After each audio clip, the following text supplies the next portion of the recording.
चाहे आप साइनोसॉइडल बना लो, VST मैंने नहीं लिखा है, AC का मान लो, ये AC DC दोनों को रिप्रेजेंट करते हैं ना इससे। नाउ KVL इक्वेशन लिख सकते हो इसके लिए, हाँ क्या आएगी, VS equals to IR plus इसके अक्रॉस वोल्टेज का क्या आता है, LDI/dt, अभी भी देखा है थोड़ी देर पहले, LDI/dt प्लस कैपेसिटर के अक्रॉस वोल्टेज CdV/dt, तो करंट का फॉर्मूला होता है ना, I इक्वल टू होता है CdV/dt। हमें चाहिए कैपेसिटेंस के अक्रॉस ये वोल्टेज, तो ये ऐसे हो जाएगा क्या, 1/C, I और dt इधर आ गया और dV उधर है, अगर इंटीग्रेट कर देंगे तो ये तो V बन जाएगा ना V, तो यही आएगा 1/C इंटीग्रेशन I dt, यही लिखा था हमने, ये तो क्लियर है।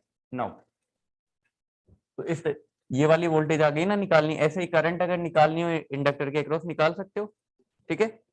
अब जब हम लोग पढ़ते थे RC RL RC, तो स्टार्ट कहां से करते थे, जैसे VS इक्वल टू क्या आता था, VR एट एन एंगल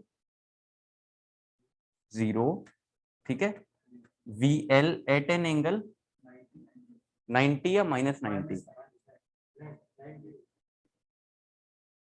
सोचो करंट क्या करती है इंडक्टर में, लैग करती है, अगर करंट एक फिक्स है तो वोल्टेज लीड करेगा ना, करेगा लीड, तो ये कितना आ जाएगा 90, सीरीज सर्किट में एयर VL ऊपर बनता था ना 90 पे, और ये क्या आएगा VC एट एन एंगल -90, इसको रहने देना, इस पे ध्यान रखना, वो बाद में काम आएगी कभी।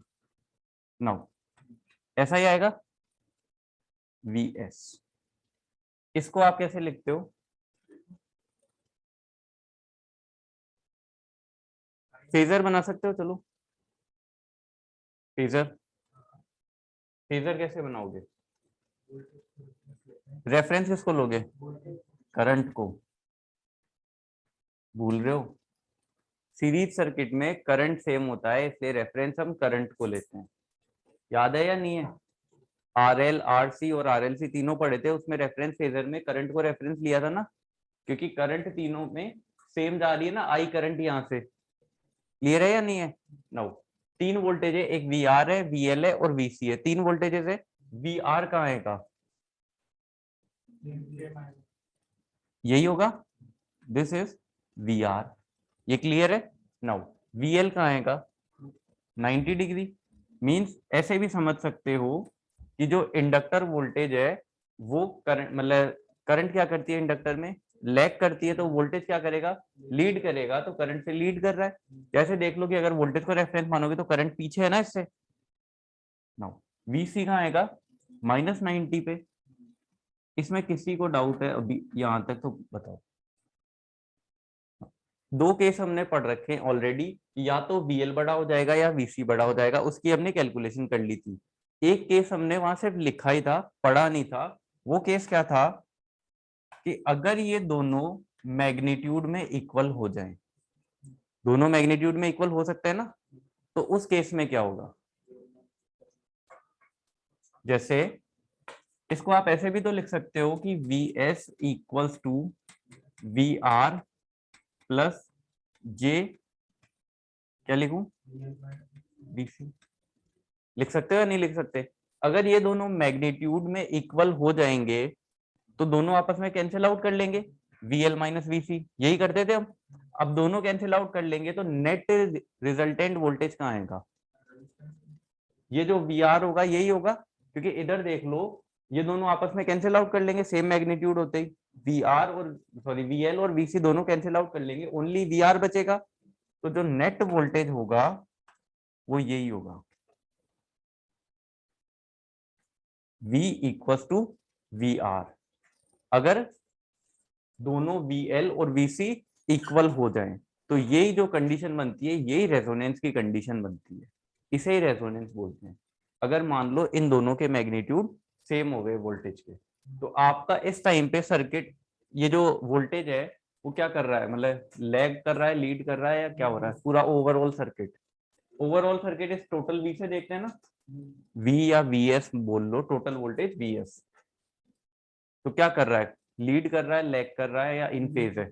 इन फेज है, वोल्टेज करंट एक ही फेज पे, तो इन फेज है। तो आरएलसी सर्किट लगा हुआ था, हमने अभी तक पढ़ा था या तो सर्किट लैग करेगा या लीड करेगा। इस केस में क्या होगा, इन फेज है, मतलब कौन सा power factor, unity power factor रह रहा है ना। तो इस वाले केस में अब एक चीज और देखो, यहाँ एल भी है और सी भी है, लेकिन दोनों अपना इफेक्ट नहीं दिखा पा रहे।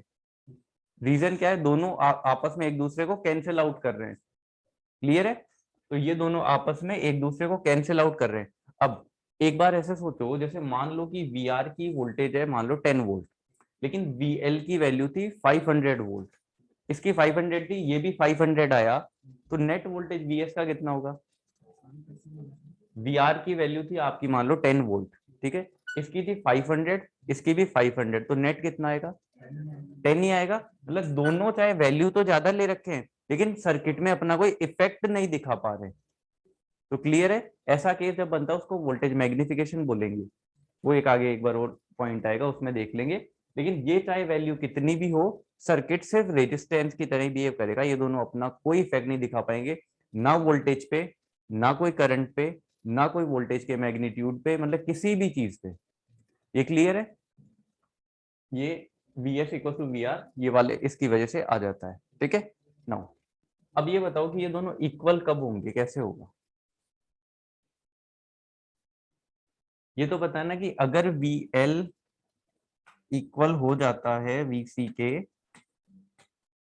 यही जो कंडीशन बनती है, यही रेजोनेंस की कंडीशन है, सही है या नहीं? Condition of resonance. ये क्लियर है सबको? नो। अब कब होगा ये केस, मतलब सर्किट में क्या वेरी करता है? जैसे मान लो आपने कोई वोल्टेज अप्लाई किया, ठीक है, आरएलसी की वैल्यूज फिक्स है, लेकिन इनकी वैल्यूज किसी और चीज पे भी डिपेंड करती हैं, फ्रीक्वेंसी पे करती है ना। तो एक बार वो देखते हैं कि फ्रीक्वेंसी से इनका क्या लेना देना है। वीएल क्या होता है? आई इंटू एक्सएल। और वीसी क्या होता है? ये क्लियर है सबको? पढ़ रखा है हमने। आई से आई कैंसिल आउट हो जाएगा, एक्सएल इक्वल टू एक्स ही आएगा। तो एक केस रेजोनेंस कंडीशन की ये भी बन जाता है कि एक्सएल इक्वल टू एक्सीओ, उधर साइड में है ये। नाउ एक्सएल की जगह पे क्या लिख सकते हैं, एक्सएल क्या होता है? Omega into L. और एक्सी क्या होता है? 1 अपॉन ओमेगा सी। ये सबको क्लियर है? नाउ अगर मैं इस ओमेगा को इस ओमेगा से मल्टीप्लाई कर दूं तो ओमेगा स्क्वायर, ओमेगा स्क्वायर, और एल को इधर नीचे ले आऊं क्या मैं? 1/LC ये आएगा। तो ओमेगा की कितनी वैल्यू आ जाएगी? 1/√LC। मतलब अगर ये दोनों इक्वल होते हैं, इसका मतलब फ्रीक्वेंसी कितनी होगी? 1/√LC। ये जो फ्रीक्वेंसी आ रही है, इसको हम बोलते हैं रेजोनेंट फ्रीक्वेंसी। कौन साइलेंट कर दिया? ठीक है, कौन सी फ्रीक्वेंसी है? Resonant frequency. रेजोनेंट फ्रीक्वेंसी क्यों बोलते हैं? क्योंकि इस पर्टिकुलर फ्रीक्वेंसी पे ही रेजोनेंस होगा। अगर आपको रेजोनेंस फ्रीक्वेंसी निकालने को बोला जाए तो 1/√LC। फॉर एग्जाम्पल यूनिट क्या आती है इसकी, ओमेगा की? हर्ट्ज आती है, रेडियन पर सेकंड आता है ना। नाउ अगर आपको इंडक्टेंस की वैल्यू दे 10 हेनरी और कैपेसिटेंस की वैल्यू दे 5 फेरेड, ठीक है, आपसे पूछा जाए ओमेगा नोट, तो बता दोगे कि 1/√10 रेडियन पर सेकंड फ्रीक्वेंसी पे ये सर्किट क्या होगा? रेजोनेंस में आ जाएगा। रेजोनेंस में आने का मीनिंग इंडक्टर और कैपेसिटर दोनों आपस में एक दूसरे के इफेक्ट को कैंसिल आउट कर लेंगे, ठीक है। कैंसिल आउट करने से जो इफेक्ट होगा वो हम देखेंगे। पहले ओमेगा नॉट इक्वल टू क्या आ गया? 1/√LC। ये डायरेक्ट क्वेश्चन में पूछा जाता है कि रेजोनेंस फ्रीक्वेंसी क्या होगी। कुछ नहीं करना है, omega naught equal to 1/2π√LC। Now F naught क्या होगा?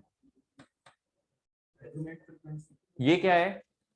ओमेगा भी फ्रीक्वेंसी है, एफ भी फ्रीक्वेंसी है, लेकिन ओमेगा आता है रेडियन पर सेकंड में, एफ आता है हर्ट्ज में।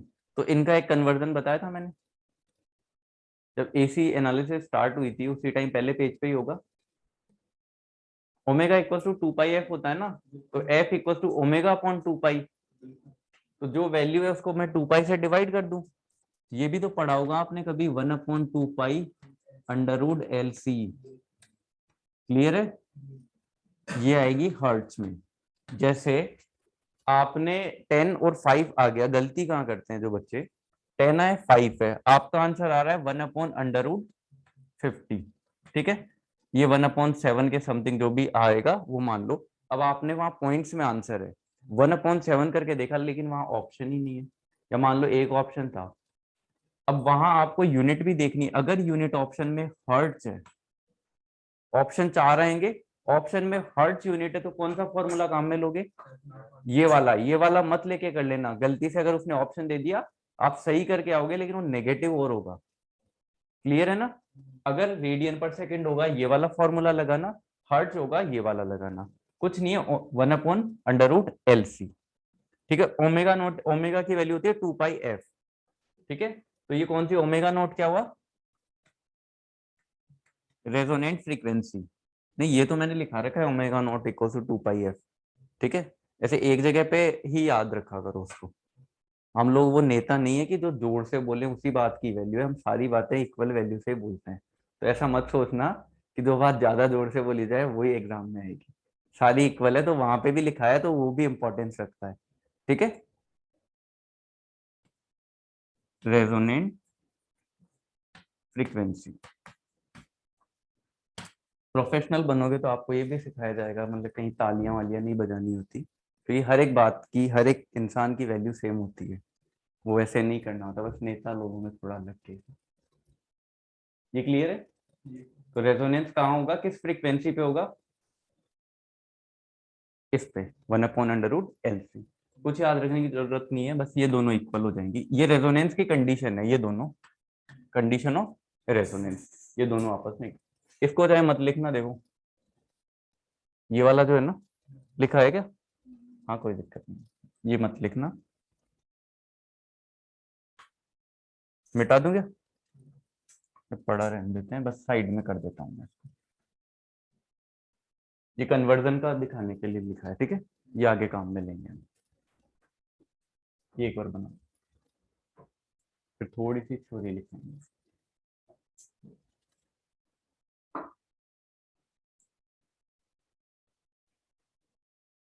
जैसे हल हर जगह पे रेजोनेंस होता है, लेकिन डेफिनेशन सब जगह अलग होता है। जैसे मान लो कि अपने इलेक्ट्रिकल में हमने इंडक्टर कैपेसिटेंस से ले लिया, ठीक है, मैकेनिकल वाले अलग वे में लेते हैं। कभी सिविल वालों का, जैसे आपने कभी 11th 12th में भी पढ़ा होगा कि जैसे आर्मी वाले मार्च पास करते हुए चलते हैं, लेकिन उनको ब्रिज के ऊपर से मार्च पास करते हुए परमिशन नहीं है जाने की, वो ब्रिज के ऊपर से नहीं जा सकते। क्यों? क्योंकि अगर मान लो कि उन वो मार्च पास कर रहे हैं, उसकी फ्रीक्वेंसी उस ब्रिज की फ्रीक्वेंसी के साथ मैच खा गई, जैसे ओमेगा नोट मतलब ये आ रही है ना, वैसे उधर कोई वैल्यू आ गई, वहीं वो ब्रिज क्रैक हो जाएगा। जैसे कभी कभी आपने सुना हो, जैसे कोई हल्का सा साउंड आ रहा है, जैसे कर आ रही है ना आवाज, कई बार आपके कान में बहुत तेज गूंज जाता है, होता है कभी, तो उस टाइम पे आपको सिर्फ कान बंद करने होते हैं, क्योंकि आपकी रेजोनेंस फ्रीक्वेंसी मैच खा गई वहां पे। फ्लाइट में जो एरोप्लेन मोड पे डालने के लिए मोबाइल को बोला जाता है, वो इसीलिए बोला जाता है क्योंकि अगर आपके फोन की by the way frequency match खा गई प्लेन के जो भी चीजें हैं उनके साथ में, तो प्लेन कुछ और ही पैरामीटर शो करेगा और वो कभी अपने ट्रैक पे नहीं आ सकता, ट्रैक।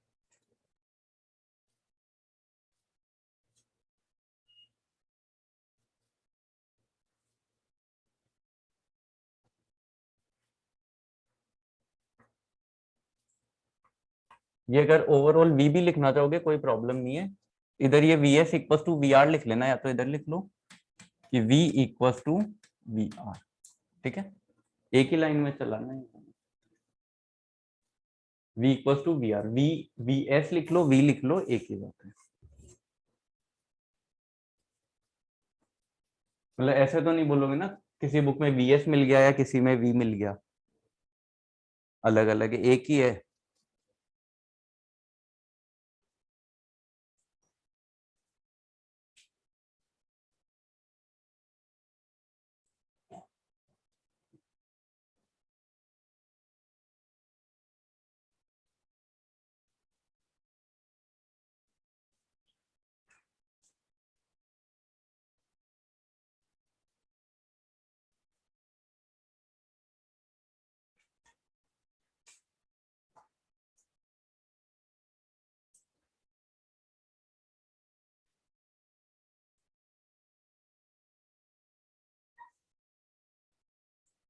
इन सब में मत पढ़ना कि ये कैसे आया है, एक बार आपने देख लिया, याद होता है ठीक है, नहीं याद होता है ठीक है, ये याद रखना, इसको मत लाना बस।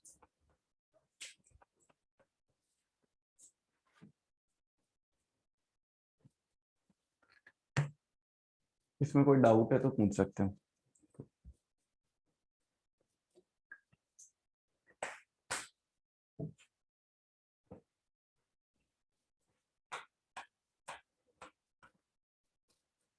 बी आर ये वाली वोल्टेज है, बी आर, इसके अक्रॉस जो वोल्टेज है वो है वी एल, और यहाँ पे VC, ठीक है, पता है ठीक है, लिखना चाहो लिख सकते हो।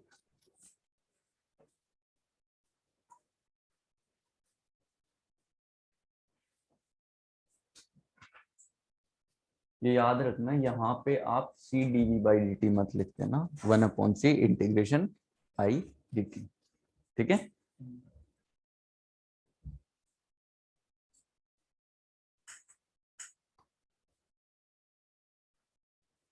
नोट करके लिखो, for occurrence of resonance in any system, occurrence की लिखना ACCU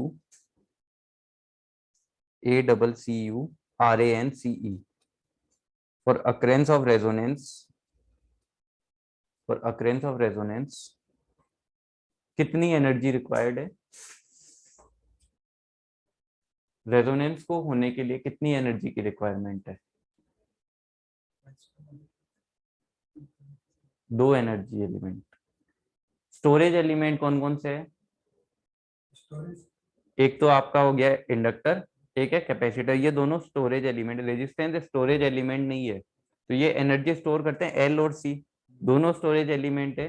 तो सर्किट में रेजोनेंस होने के लिए कितनी एनर्जी की रिक्वायरमेंट है, 2। क्या एक से हो जाएगा, अगर मान लो ओनली इंडक्टर होता तो क्या कभी भी हो सकता था क्या कि ओनली नेट वोल्टेज जो है वो इन फेज आ जाए, कभी नहीं हो सकता, या तो ये वीएल खुद गायब हो तभी पॉसिबल है, वो तो केस है, ओनली सिंगल एनर्जी से कभी ये चीज पॉसिबल नहीं है। तो अकरेंस ऑफ रेजोनेंस के लिए क्या चाहिए, 2 एनर्जीज, क्या लिखा है, in any system, for occurrence of resonance in any system 2 energies are required, 2 energies are required. Next line में लिखो, in electrical circuit, in electrical circuit inductor is having energy, inductor is having energy in the form of, in the form of magnetic field, in the form of magnetic field, inductor is having energy in the form of magnetic field, bracket में kinetic energy, kinetic energy, and capacitor,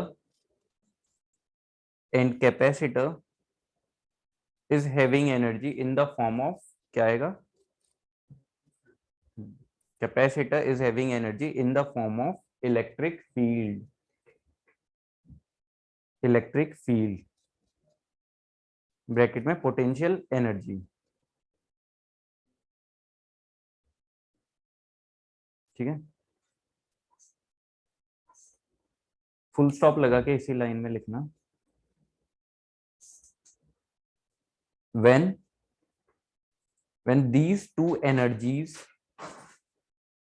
when these two energies are present, are present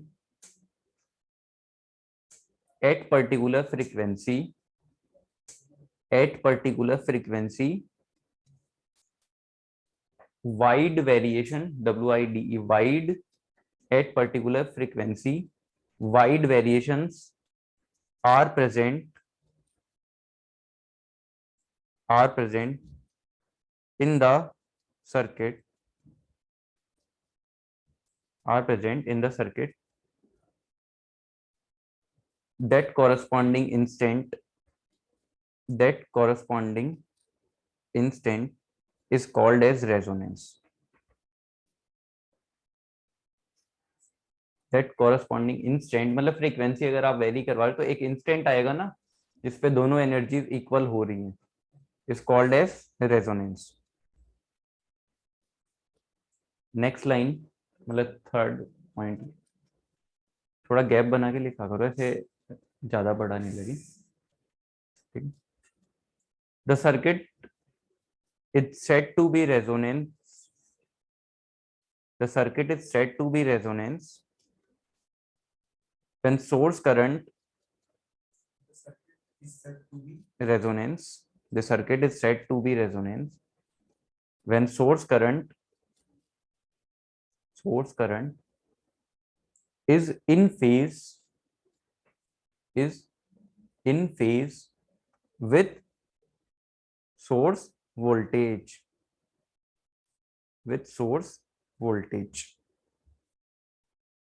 ठीक है।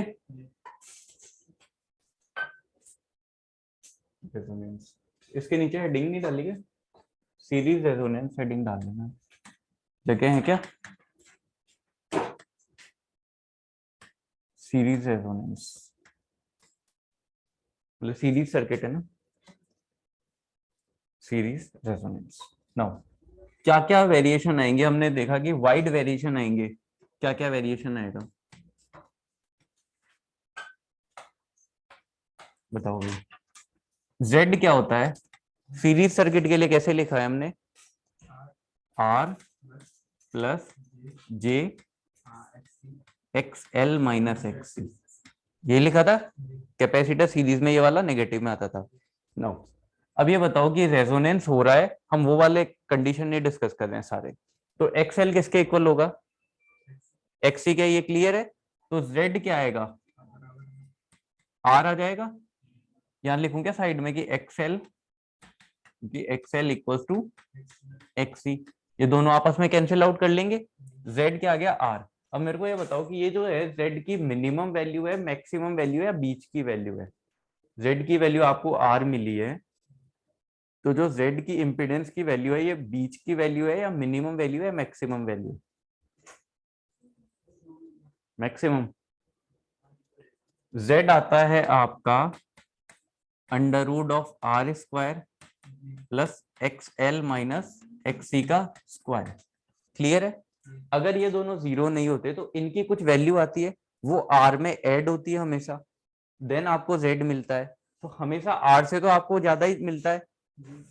अगर मान लो ये negative में भी value आ जाएगी तो भी इनकी वैल्यू ऐड ही होगी R में, तो हमेशा Z की वैल्यू ज्यादा ही मिलेगी R से। लेकिन यही एक पर्टिकुलर केस है जिसके अंदर सबसे मिनिमम वैल्यू है।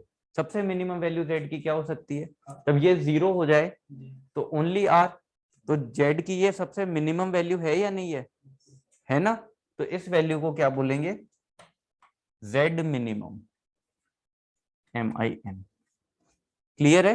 तो जब रेजोनेंस होता है तो इम्पीडेंस है वो अपनी मिनिमम वैल्यू पे आता है, दैट इज R, क्लियर है। इम्पीडेंस की वैल्यू आपकी कितनी आ गई, R आ गई।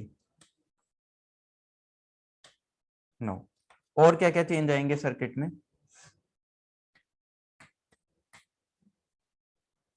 करंट के बारे में देख लेते हैं। करंट क्या होती है, V अपॉन Z, ये क्लियर है सबको।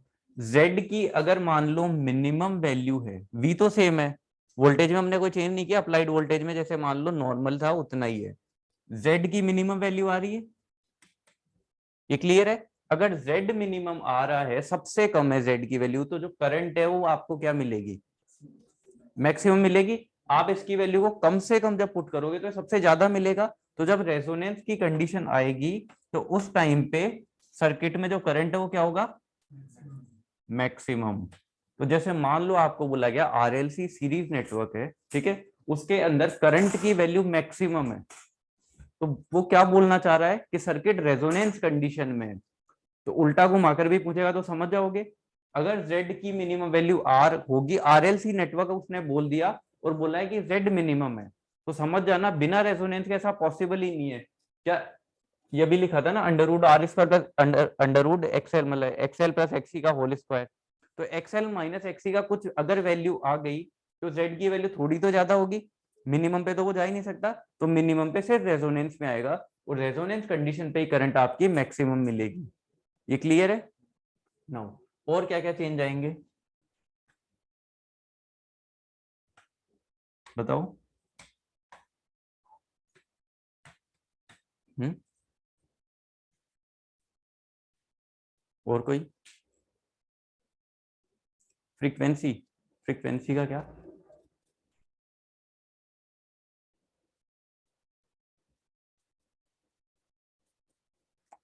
आपके इंडक्टर की वोल्टेज जो है कैपेसिटर की वोल्टेज के इक्वल हो जाएगा। तो नेट वोल्टेज कितना आता है? वी, वी आर नहीं, वी आर के इक्वल, यही आएगा ना। तो नेट वोल्टेज किसके इक्वल आ जाएगा? वी आर के इक्वल। तो थर्ड वाला ये केस भी बनता है। अगर कोई ये बोलता है कि आपका जो वी है वो किसके इक्वल हो गया? वी आर के इक्वल हो गया, तो भी आप समझ जाओगे ना कि रेजोनेंस का कंडीशन है, तभी ऐसा हो सकता है, उसके अलावा कोई पॉसिबिलिटी नहीं है। और पावर फैक्टर क्या होता है? Power factor cos theta. Theta की वैल्यू जीरो आ रही है, जीरो आ रही है ना, तो कॉस थीटा कितना आ जाएगा? थीटा की वैल्यू जीरो कैसे आ रही है पता है ना? तो ये कितना आ जाएगा? वन। वन का मतलब यूनिटी पावर फैक्टर। ये पूरा वैसे लिखता हो रखा है ना, यूनिटी पावर फैक्टर, यूपीएफ का मतलब होता है यूनिटी पावर फैक्टर। ये देख भी रखा है हमने। तो अगर कोई आपको आरएलसी का नाम ले ले कि आरएलसी सीरीज सर्किट है और सर्किट का पावर फैक्टर है वन, तो आप खुद एक बार सोचो कि वन पावर फैक्टर का मतलब क्या है? नेट वोल्टेज जो है वो इन फेज है करंट के। इन फेज होने का मतलब रेजिस्टिव नेटवर्क टाइप शो हो रहा है। तो ऐसा क्यों हो सकता है? इंडक्टर भी है, कैपेसिटर भी है, दोनों का या तो लीड लैग होना चाहिए था लेकिन हुआ नहीं। ऐसा क्यों हो रहा है? क्योंकि सर्किट में रेजोनेंस हो रहा है, और रेजोनेंस ही इन दोनों को क्या कर रहा है? कैंसिल आउट कर देता है। जो एक्स एल और एक्स सी है, इंडक्टर का और कैपेसिटर, दोनों की एनर्जी आपस में एक दूसरे को कैंसिल आउट कर लेगी। तो ये इफेक्ट समझ गए ना? और क्या होता है ये समझ जाओगे ना, cos थीटा वन है मतलब इन फेज है ये तो ना। और क्या चेंज आता है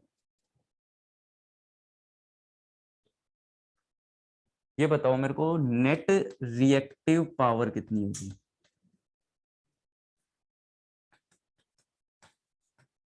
सर्किट कितनी रिएक्टिव पावर कंज्यूम करेगा? कैसे, कितनी करता है? I square into XL minus XC, यही आता है। तो वो तो जीरो ही आ रहा है, एक्सएल माइनस एक्सी, तो ये दोनों क्या करेंगे? जीरो। हाँ, पावर कर रहे होंगे आपस में, एक दूसरे को सप्लाई इनकी चल रही होगी, लेकिन हमारे से कुछ नहीं लेंगे। और यहाँ पे भी देख लो, जब जेड और मतलब ये दोनों इन फेज है ना, cos थीटा वन, ये यही तो दिखाता है। cos थीटा वन का क्या मीनिंग हुआ? एक्टिव पावर जा रही है पूरी की पूरी। cos थीटा पावर का एक फैक्टर है, तभी तो इसका नाम पावर फैक्टर दिया है। एक फॉर्मूला में मैंने दिखाया था ना, वी आई कॉस थीटा आ रहा था, ये पावर के फैक्टर को डिफाइन कर रहा है, वी के आई के साथ में कितना मल्टीप्लाई में आता है। तो ये नेट रिएक्टिव पावर सर्किट की कितनी होगी? जीरो। क्लियर है? नाउ एक चीज और है, सर्किट में आपके पास में तीन वोल्टेजेस थी, वी आर, वी एल और वी सी। ठीक है, तीनों का कंबाइंड था वी। नाउ वी एल और वी सी जो है, मान लो वी आर से बड़ी है, लेकिन फिर भी ये अपना इफेक्ट नहीं दे पा रही। वी आर, जो वी एल और वी सी है, वी आर से बड़ी है, लेकिन फिर भी सर्किट में अपना कोई इफेक्ट नहीं दे पा रही है। इसी कंडीशन को हम वोल्टेज मैग्निफिकेशन बोलते हैं। क्लियर है? करंट मैग्निफिकेशन भी आएगा, करंट में भी सेम ही चीज आएगी, उसके अलावा कुछ नहीं आएगा। तो एक बार ये पॉइंट नोट करो, फिर एक और करते हैं। इसको क्यों करते हैं मतलब, जैसे रेजोनेंस ये कंडीशन निकालने से क्या होगा, इनसे फिल्टर्स वगैरह बनाते हैं, ऑसिलेशन को वेरीफाई करते हैं, स्टडी होती है आगे। ठीक है, फिल्टर पता है? फिल्टर आपके नहीं, फिल्टर का मीनिंग ये होता है ना, जैसे बस छानना, तो उसमें फ्रीक्वेंसीज को छानते हैं। जैसे मान लो कि ऐसे बोला जाए कि ये जो लाइन है ना, इस लाइन तक के जो लोग आएंगे ना, आर्मी में होता है ना कि इस लाइन के ऊपर के लोग आएंगे, उन्हें इधर एंट्री है, उसके अलावा नहीं। तो ये उनका फिल्टर हो गया।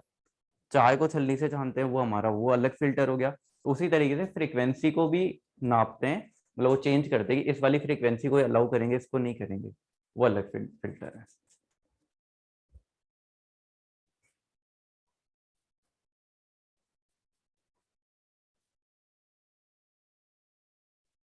इसकी वैल्यू v अपॉन आर, ठीक है, z मिनिमम या v अपॉन आर।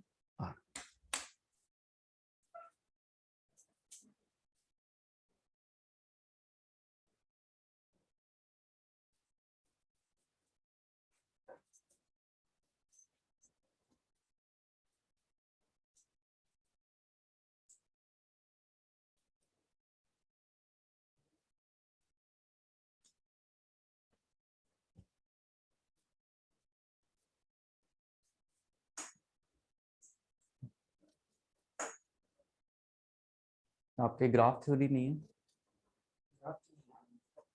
ना, 2 पोर्ट है ना, फिल्टर है,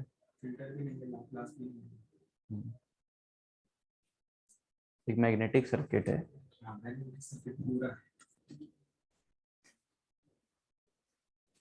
नेटवर्क का थोड़ा आता है जो कराया जाएगा थोड़ा। ये मैग्नेटिक सर्किट में कई वो लॉ आते हैं ना, वो हमारे वाले नहीं होते, वो फील्ड थ्योरी में आते हैं। वैसे ईएमएफ टी आता है ना, उसका पार्ट आ जाता है। कई लॉ आते हैं ना, बायो सावर्ट लॉ, ऐसे कई आएंगे। हाँ, बायो सावर्ट लॉ वो फील्ड थ्योरी में है। ऐसे अलग अलग सब्जेक्ट्स हैं जो इंट्रोडक्शन सबका अलग अलग हुआ है। फील्ड थ्योरी थोड़ा फील्ड वगैरह से इनसे पे चलता है।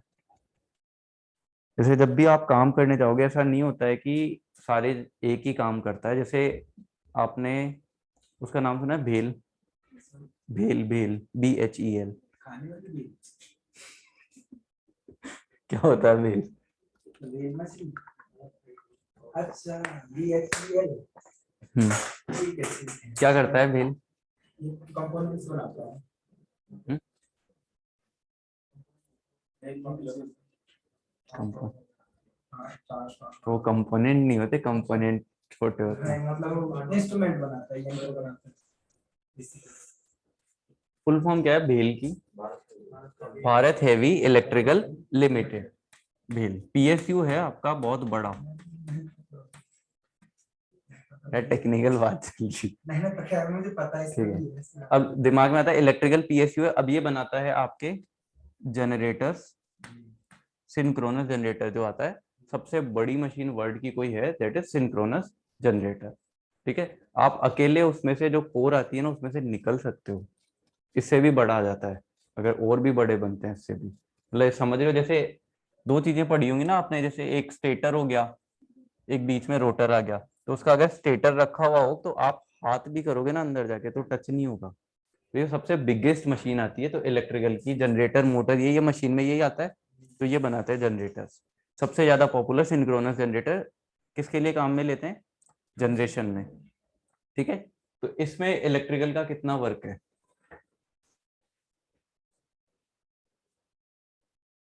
हम्म, इसमें इलेक्ट्रिकल का लगभग 9 से 10% वर्क है सिर्फ।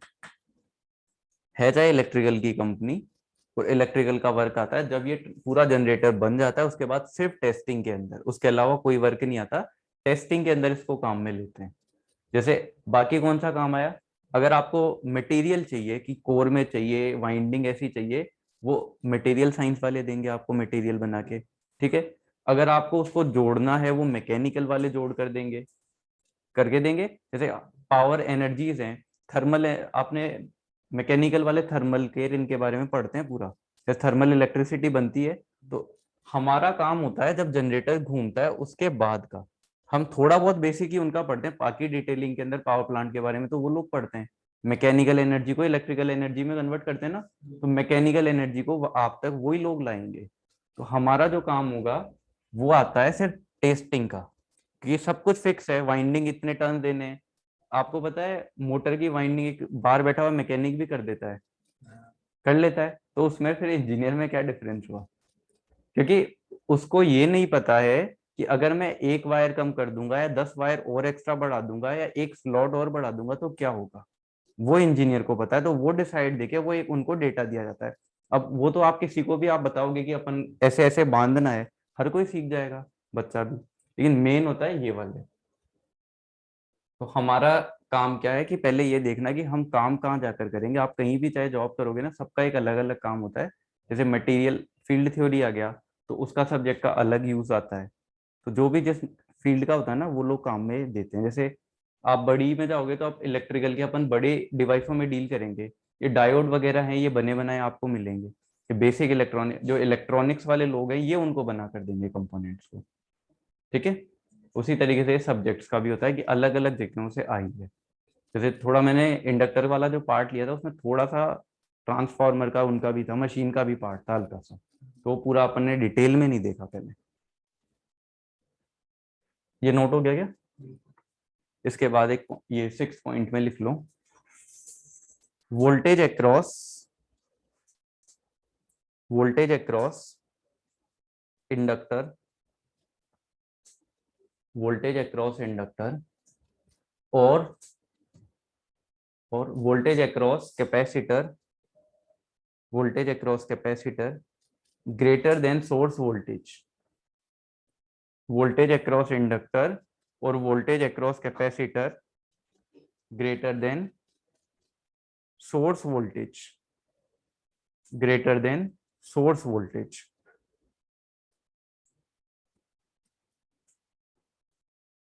then this phenomena is called as voltage magnification. This phenomena is called as voltage magnification.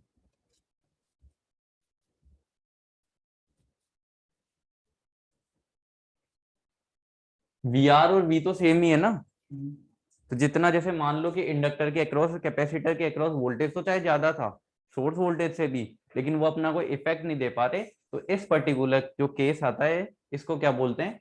Voltage magnification, ठीक है। 7th पॉइंट करके लिखो, applications. Number 1, designing of oscillators. Designing of oscillators. Number 2, designing of filters.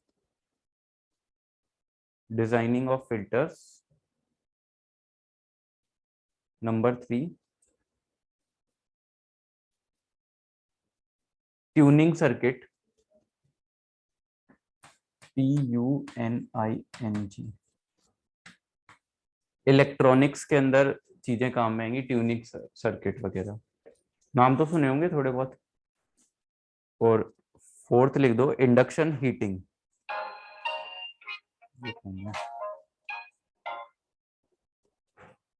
ये WhatsApp call बंद नहीं होता क्या? Net बंद कर दो, वही करना पड़ेगा। इंडक्शन हीटिंग लिख लिया? नो। वोल्टेज और फ्रीक्वेंसी के बीच में पिच एंड फ्रीक्वेंसी,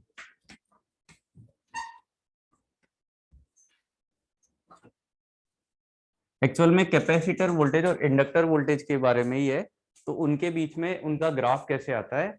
ये वैसे तो देखो फ्रीक्वेंसी को वेरी करा के होता है कि एक को वेरी करवा रहे हैं तो क्या हुआ, जैसे बेसिक में बताता हूँ, बाकी आपको ग्राफ पे फोकस रखना है।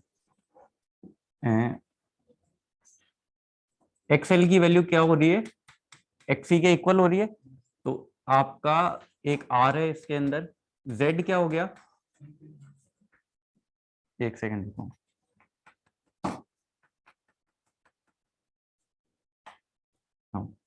Z होता है आपका R प्लस जे एक्स एल माइनस एक्सी, ये क्लियर है। और VL क्या होगा?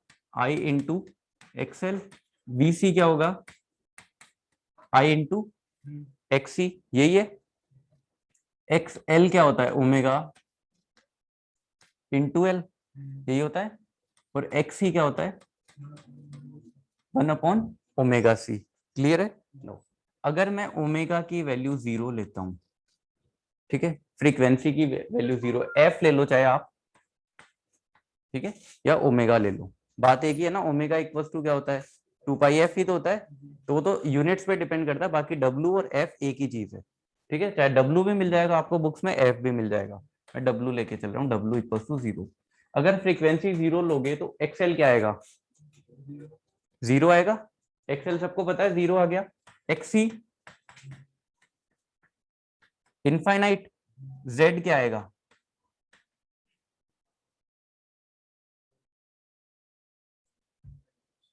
जेड की वैल्यू क्या आएगी, ये इनफाइनाइट हो रखा है ना, एक इनफाइनाइट हो रखा तो जेड भी इनफाइनाइट ही आएगा।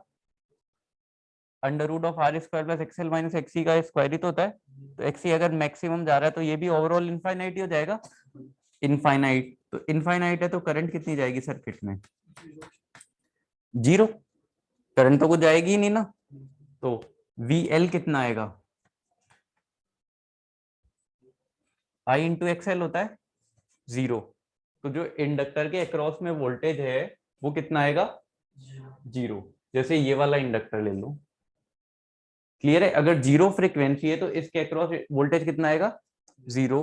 करंट 0 जा रही है, इसके अक्रॉस वोल्टेज आई आर 0, आई 0 है तो नाउ हमने ये भी पढ़ रखा है। अब ये किसकी तरह कर रहा है, करंट को 0 बनाने में मेन इफेक्ट किसका आ रहा है, एल और सी का थोड़ी आ रहा है। रेजोनेंस को भूल जाओ, मैं रेजोनेंस की बात नहीं कर रहा फिलहाल, ये नॉर्मल केस है। रेजोनेंस कब आएगा, जब ओमेगा नोट होगा, पर्टिकुलर फ्रीक्वेंसी पे ही आएगा। ये वाला रोल प्ले कर रहा है ना, एक्सी इनफाइनाइट हुआ तो कैपेसिटर करंट को 0 बनवा रहा है। ये क्लियर है, कैपेसिटर क्या कर रहा है, करंट को 0 बना रहा है। तो अगर मान लो करंट 0 होने का मतलब ये किसकी तरह बिहेव करेगा, ओपन सर्किट। तो ये ओपन होता है तभी तो करंट 0 बन रही है।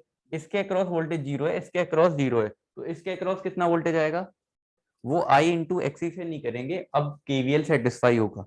इसने ओपन कर रखा है तो सारा वोल्टेज इसी के अक्रॉस अपीयर होगा, जो भी सोर्स वोल्टेज होगा वो इसी के अक्रॉस आएगा।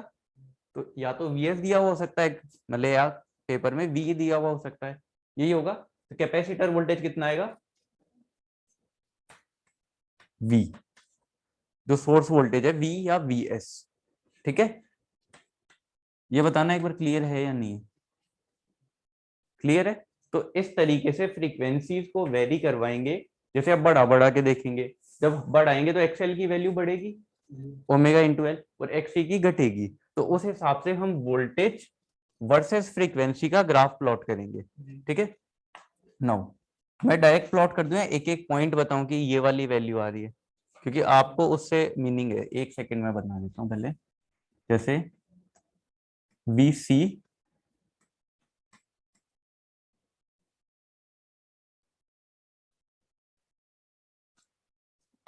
एंड वी एल, जब वी सी ये वाली वैल्यू कितनी थी, ये फ्रीक्वेंसी ओमेगा के बीच में है, या एफ मान लो और एफ। ठीक है, ये तो क्लियर है ना, या एफ ही लिख सकते हो, वो कोई प्रॉब्लम नहीं है आपकी।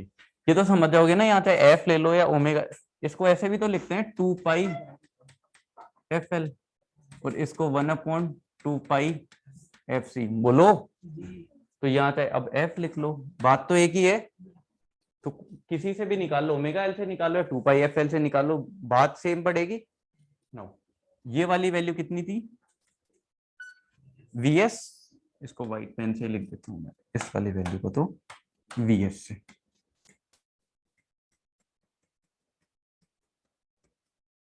क्लियर है, इसकी वैल्यू कितनी आ गई, वी एस। नो, अब ये कहाँ आएगा, उस टाइम पे जो इंडक्टर वोल्टेज है, कैपेसिटर का हमने बना लिया, रेड वाला जो है वो कैपेसिटर का है, इंडक्टर का, इंडक्टर उस टाइम पे 0 था और इसकी वैल्यू स्टार्ट होएगी, एक सेकेंड,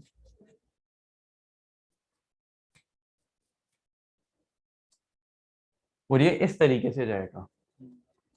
जैसे मान लो ये स्टार्ट हुआ 0 से और ये फाइनली सेटल डाउन हो जाएगा एक पॉइंट जो वीएस के इक्वल है। ये दोनों सेम ही है, सीधे दिख रहे हैं या नहीं, लगभग सेम है। ठीक है, ये इनफाइनाइट का केस बन रहा है। इनफाइनाइट अगर मान लो ओमेगा की वैल्यू आप रख लोगे, सपोज करो ओमेगा की वैल्यू आप इनफाइनाइट रखोगे, तो वो एक ये वाला केस आएगा, क्योंकि वहां पे एक्सएल इनफाइनाइट हो रहा होगा। हो जाएगा ना, अगर आप फ्रीक्वेंसी को इनफाइनाइट एक्सी तो जीरो हो जाएगा। तो इस तरीके से बनेगा, ये वाला बनेगा कौन सा है, वीसी का, और ये वाला इंडक्टर का।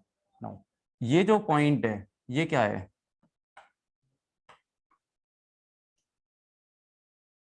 अलग अलग फ्रीक्वेंसीज आ रही है, ये वाला पॉइंट कौन सा है,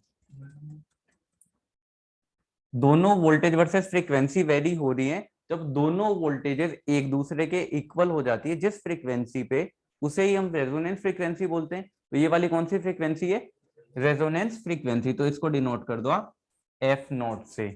क्लियर है, रेजोनेंस फ्रीक्वेंसी। नाउ इसमें वोल्टेज और जो इंडक्टर है दोनों की वोल्टेजेस के पीक भी आ रहे हैं, पीक अलग है क्योंकि पर्टिकुलर फ्रीक्वेंसी पे दोनों वैल्यूज इक्वल है।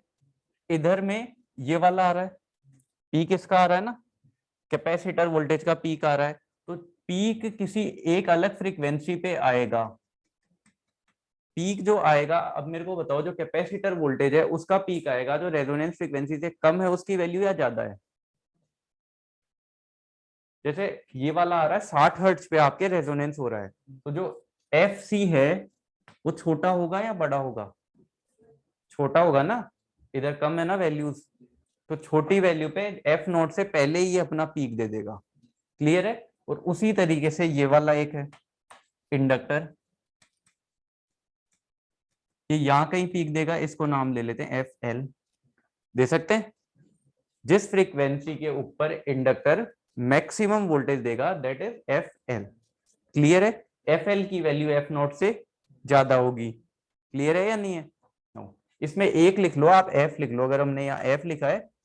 हाँ लेकिन इस चीज से कंफ्यूज मत हो जाना, कुछ बुक्स के अंदर आपको ओमेगा भी मिल सकता है, तो कंफ्यूज नहीं होगे ना। यहां मैं एफ कर देता हूं, ठीक है। रेड वाला जो है, ये वाला कौन सा है, ये वाला कैपेसिटर का हो गया, ये इंडक्टर का हो गया। तो इस वाली वैल्यू में एक चीज बताओ मेरे को कि पावर फैक्टर क्या होगा। नहीं मतलब यहां से लेकर एफ नॉट तक ये तो जीरो है ना, मतलब लीड लैग वो बताओ। पेन कौन सा काम में ले, ब्लू ले लेते हैं या व्हाइट ही ले लें, बताओ। यहां से लेकर यहां तक, मतलब जीरो से लेकर एफ नॉट पे रेजोनेंस हो रहा है, रेजोनेंस से पहले कौन सी वोल्टेज ज्यादा है, वीसी ज्यादा है या वीएल, वीसी ज्यादा है। तो सीरीज सर्किट जब पढ़ा था तो उसमें 3 पावर फैक्टर पढ़े थे, जब वीसी ज्यादा होगा तो कौन सा पावर फैक्टर होगा, आरएलसी सीरीज खोल के देखो एसी।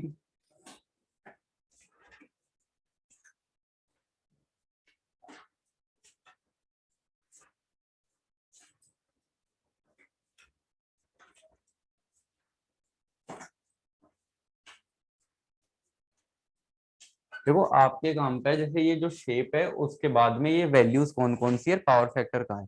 अगर किसी को ग्राफ बनाना पूछना है तो मैं यही क्लास में बता सकता हूँ। लीड क्यों करेगा, क्योंकि कैपेसिटर की वोल्टेज ज्यादा है, यही तो आता है एक्चुअल के अंदर। जैसे क्या होता है total voltage V R plus J, series में क्या आता है V L minus V C. अब ये बताओ कि कैपेसिटर की वोल्टेज ज्यादा है तो ओवरऑल कैपेसिटेंस का ही रोल ज्यादा है, तो कैपेसिटेंस डोमिनेट कर रहा है, डोमिनेट कर रहा है तो पावर फैक्टर भी तो यहाँ कैपेसिटेंस ही देगा। तो एफ नॉट फ्रीक्वेंसी से छोटी फ्रीक्वेंसी अगर आ गई तो इसका मतलब पावर फैक्टर कौन सा होगा, उससे पहले तक लीडिंग होगा, और रेजोनेंस के बाद में लैगिंग होगा।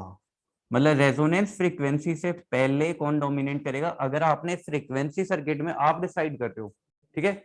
अगर आपने फ्रीक्वेंसी कम रखी तो इफेक्ट कैपेसिटर का ज्यादा होगा और सर्किट क्या होगा, लीडिंग होगा। अगर फ्रीक्वेंसी रेजोनेंस से आपने ज्यादा रखी तो क्या होगा, लैगिंग होगा। ठीक है, बस आप शेप ध्यान रखो कि स्टार्टिंग के अंदर जब फ्रीक्वेंसी की 0 वैल्यू होगी तब कैपेसिटेंस वोल्टेज Vs से स्टार्ट होगा, और यहाँ पे ये कहीं पे जाके हो सकता है ये वाला पॉइंट कहीं और भी आ जाए, नीचे भी आ जाए। ये इनकी वैल्यूज पे डिपेंड कर रहा है, हो सकता है इन दोनों की वैल्यूज अलग अलग आए, पीक सेम नहीं आए।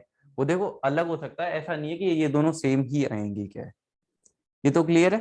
लेकिन हाँ, जब 0 वोल्टेज होगा तब सोर्स वोल्टेज Vs के या V के इक्वल होगा।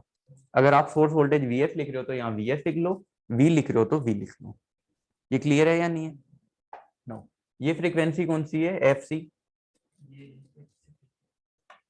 जब फ्रीक्वेंसी है जब कैपेसिटर की अक्रॉस जो वोल्टेज है वो क्या हो?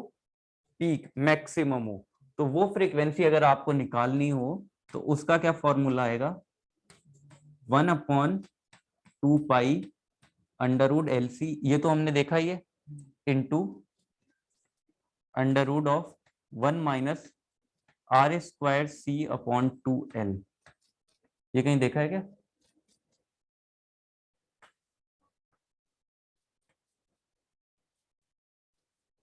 चलो ये नोट करो, वो सब मत बनाना, सिर्फ इसको बना लो।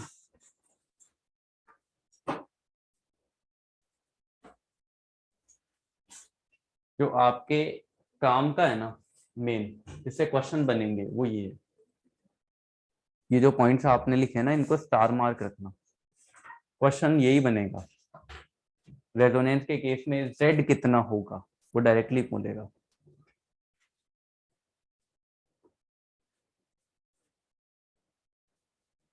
इसमें से मैंने क्वेश्चन देखा नहीं कभी कि इसने कभी पूछा हो।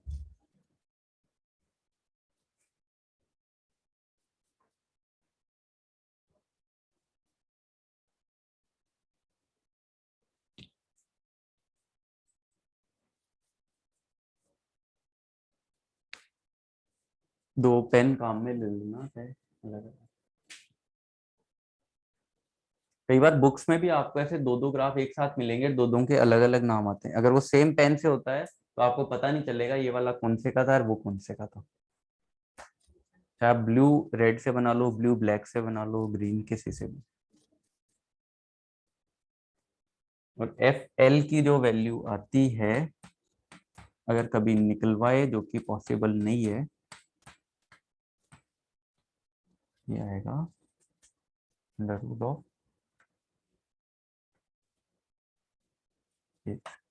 ये थोड़ी नोट डाउन कर रहे हो।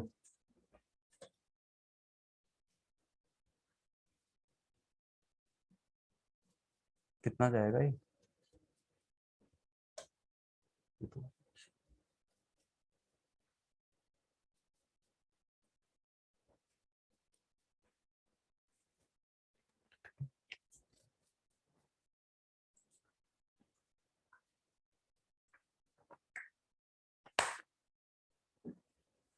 कभी देखा तो है क्या वैसे ये ग्राफ?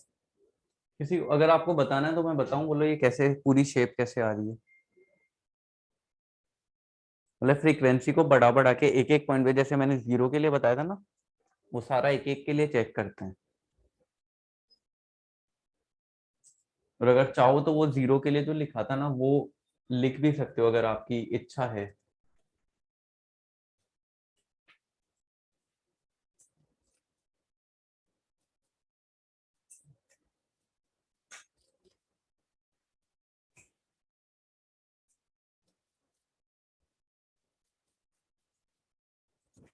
ये जो फ्रीक्वेंसी है ना ये यहाँ पे इनफाइनाइट है, मतलब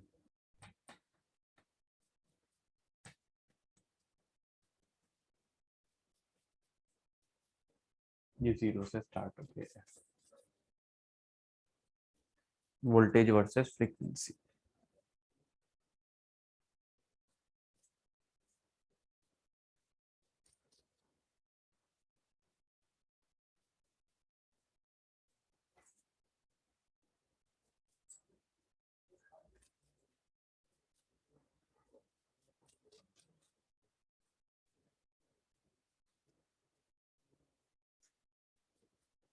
ये वाली वैल्यू तो हमें मिलती है ओमेगा नॉट में, बस ये एक्स्ट्रा पार्ट है 1 - R²C/2।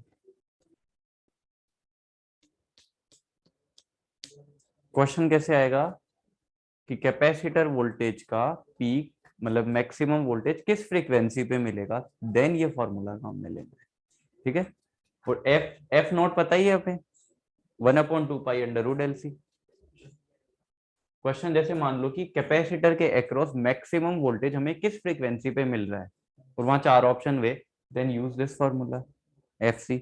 एंड अगर इंडक्टर के बारे में भी सेम क्वेश्चन आ सकता है ना, उसके लिए क्या काम में लोगे? अंडर रूट ऑफ 1/1 माइनस जो सेम इधर आया है वही आर स्क्वायर C/2,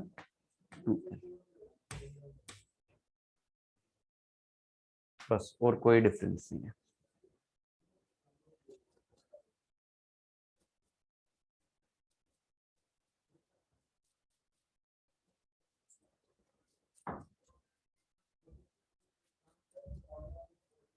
बस ये ध्यान रखना कि रेजोनेंस फ्रीक्वेंसी से कम पे क्या होगा, लैग करेगा, सर्किट लीड करेगा, और रेजोनेंस फ्रीक्वेंसी से ज्यादा पे लैग करेगा। आपके इतना डिटेलिंग में नहीं आता, उसका रीजन ये होता है जैसे कि हर एक जो क्वेश्चन आएगा वो आपकी जॉब से रिलेटेड आएगा। आपका जो जॉब है वो उनको डिजाइन करना नहीं है किसी भी सर्किट को, जैसे रेजोनेंस का कंडीशन क्या आ रही है। हमारा काम करना होगा, चाहे आप जीएसएस में जा रहे हो तो वो इन पे नहीं फोकस करके दूसरी चीजों पे फोकस करेगा। जैसे आपको क्या पता होना चाहिए, आपको ये पता होना चाहिए किस सर्किट में से कितनी करंट जा रही है, किसके अक्रॉस कितना वोल्टेज आएगा। वो आपको ये नहीं देगा कि फ्रीक्वेंसी वेरी करा के क्या होगा या क्या। फ्रीक्वेंसी आपके अक्रॉस फ्री मतलब फिक्स आती है ना, हम चेंज तो करते नहीं, तो वो सब आपके इतना डिटेलिंग में नहीं पूछेगा। कुछ चीजें क्वालिटी फैक्टर के बारे में पूछेगा, डायरेक्टली आएगा, वो फॉर्मूला में दे दूंगा। अभी तो आई थिंक टाइम हो गया है। क्वालिटी फैक्टर का आएगा, एक जो पहले वाले वो 6 या 7 पॉइंट लिखे थे ना, उनको स्टार मार्क रखना, उन्हीं में से क्वेश्चन आएगा। ठीक है, इसमें कोई डाउट हो तो पूछ सकते हैं। ये लिख लिया, ठीक है, ये नहीं आएगा कोई एग्जाम में। बैंडविड्थ की आगे आएगी, ये वाली नहीं। बैंडविड्थ आता है, बैंडविड्थ का मतलब होता है जब करंट और फ्रीक्वेंसी के बीच में ग्राफ बनेगा, दैट इज बैंडविड्थ। उसमें निकले हाँ, वोल्टेज और फ्रीक्वेंसी के बीच में। हाँ, नहीं वो समझ गया मैं तुम्हारी बात। सिमिलर वो आएगा तो मैं बता दूंगा। बैंडविड्थ का जो आएगा वो किस में आएगा, करंट और फ्रीक्वेंसी के बीच में जब ग्राफ बनाया जाएगा तो उसको बोलेंगे। ठीक है, देखते हैं, या तो हो सकता है अभी स्टार्ट हो जाए आपका।